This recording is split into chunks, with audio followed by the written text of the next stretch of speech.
Aku adalah putri dari Prabu Mundingwangi, atau biasa dikenal Prabu Siliwangi ke-6.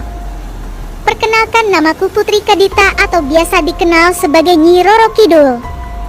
Sejak kecil aku tumbuh menjadi gadis yang cantik dan berbudi pekerti baik. Namun ada kalanya saat melihat kecantikanku, ayahku teringat akan sosok ibuku. Sudah berkali-kali ia mencoba mencari keberadaan ibuku ke dalam hutan, namun hasilnya sia-sia. Berjalannya waktu, ayahku mulai mengkhawatirkan akan kerajaannya. Dia tidak memiliki istri dan anak laki-laki sebagai penerusnya kelak. Dan ayahku meminta kepadaku untuk menikah lagi. Demi kebaikan negeri ini tentu saja aku menyetujuinya. Tidak lama kemudian, ayah aku pun menikah dengan seorang wanita bangsawan bernama Dewi Mutiara. Beberapa bulan berlalu terdengar kabar bahwa Dewi Mutiara mengandung seorang bayi laki-laki. Kabar ini disambut sukacita oleh ayah dan aku serta seluruh rakyat Pajajaran. Namun di tengah kehamilannya, Dewi Mutiara berubah menjadi ratu yang pemarah, egois dan suka memerintah. Pada awalnya ayahku memenuhi semua permintaan istrinya itu. Namun permintaan Dewi Mutiara semakin hari semakin aneh. Demi kelancaran kehamilannya, ia ingin mengusir aku dari istana dan memintanya kepada ayahku. Akan tetapi ayahku sangat tidak setuju dengan permintaannya itu.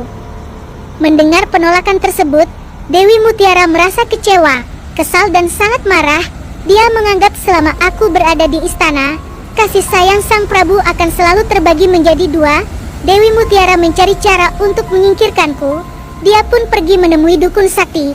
Dia rela membayar mahal asalkan bisa membuat aku terusir dari istana.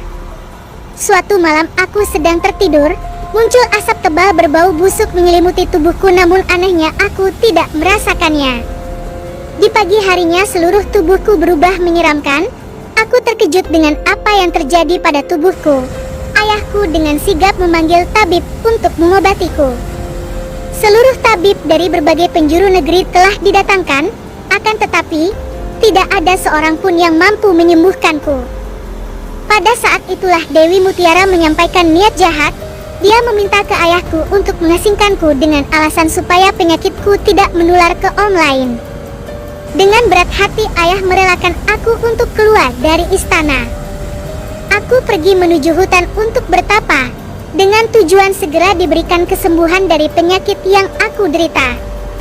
Di tengah bertapa, aku mendapatkan pesan dari seseorang yang tak lain adalah ibuku dan menyuruhku untuk pergi ke pantai selatan. Aku yakin dengan pesan yang aku terima. Aku pun segera pergi ke pantai selatan. Berhari-hari aku berjalan menuju ke pantai selatan. Panas, hujan bukan penghalang bagiku agar segera sampai di tempat yang aku tuju. Sesampainya di pantai selatan, aku bingung dengan apa yang harus aku lakukan. Karena pesan dari ibu hanyalah menuntutku untuk pergi ke tempat itu. Aku hanya diam tertegun melihat deburan ombak besar khas laut selatan. Di tengah lamunan suara ibu terdengar kembali, menyuruhku untuk masuk ke dalam laut. Dengan penuh keyakinan akhirnya aku segera melompat ke dalam laut. Seketika semua bintik di tubuhku perlahan mulai menghilang. Tidak hanya itu, aku juga berubah menjadi gadis yang lebih cantik. Aku bersyukur dengan kesembuhanku dan berniat membalas kebaikan yang aku dapatkan. Maka aku akhirnya memutuskan untuk tinggal di laut dan membangun istana serta mengumpulkan ribuan pasukan. Sejak saat itu aku dikenal sebagai Nyi Roro Kidul.